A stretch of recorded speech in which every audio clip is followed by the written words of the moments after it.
गुन्हे प्रकटीकरण पथक मौदाद्वारे अवैधरित्या कत्तलीकरता वाहतूक करणाऱ्या वाहनावर कारवाई. दिनांक 21/3/2025 रोजीचे 5 ते 6 वाजताचे दरम्यान पोलीस स्टेशन मौदा हद्दीत पेट्रोलिंग करीत असताना गुप्त माहितीदारांच्या बातमीकडून मिळालेल्या माहितीमुळे भंडारा मार्गे नागपूरकडे मौदावरून अवैधरित्या विनापरवाना मालवाहतूक वाहनातून जनावरांची वाहतूक कोंडी करून केली जात आहे. अशा माहितीवरून रबडीवाला फाटा मौदा शिवारात रोडवर नाकाबंदी केली असता नाकाबंदी दरम्यान महिंद्रा बोलेरो पिकअप क्रमांक MH35 AJ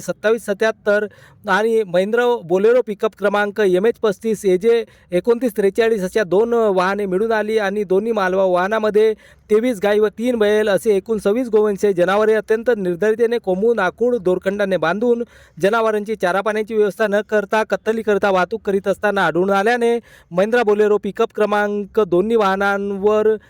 Mahindra Bolero pickup क्रमांक अशा 10 लाख दोन्ही वाहनांच्या किमती असून 26 गोवंशीय जनावरे यांची 2,60,000 अशी किंमत असून एकूण माल 12,60,000 रुपयाचा जप्त करण्यात आलेला असून सदर वाहनावर गोवंशीय जनावरांचा योग्य व्यवस्थापनार्थ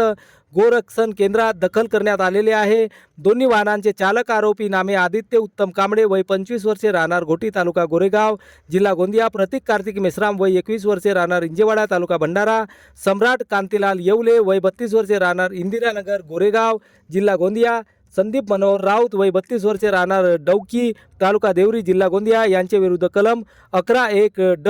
11(1)(ई), 11(1)(फ) प्राणी छळ प्रतिबंधक अधिनियम 1960 सकलम 5(अ)(1)(9) महाराष्ट्र पशु संरक्षण अधिनियम 1976 अन्वये गुन्हा नोंद करून अटक करण्यात आलेले आहे. सदर कारवाई ही हर्ष पोद्दार पोलीस अधीक्षक नागपूर ग्रामीण, माननीय रमेश धुमाळ पोलीस अपर अधीक्षक नागपूर ग्रामीण, संतोष गायकवाड उपविभागीय पोलीस अधिकारी कनान यांच्या मार्गदर्शनात सारीन दुर्गे वरिष्ठ पोलीस निरीक्षक पोलीस ठाणे मौदा यांच्यासोबत पोलीस स्टाफ, पोलीस उपनिरीक्षक महेश बोतले, पोलीस अंमलदार संदीप कडू, गणेश मुंदमाडी, रमेश महादुले, दीपक दारोडे, बालाजी बारगुले यांनी केलेली आहे. सदर कारवाई ही एक संतप्त स्वरूपात झालेली आहे आणि गो तस्करांवर आळा घालण्याकरिता मौदा पोलीस हे वारंवार कार्य करीत असून त्यांच्या कारवाईला यश मिळालेले आहे. एक report Vidarbha Nandan news network.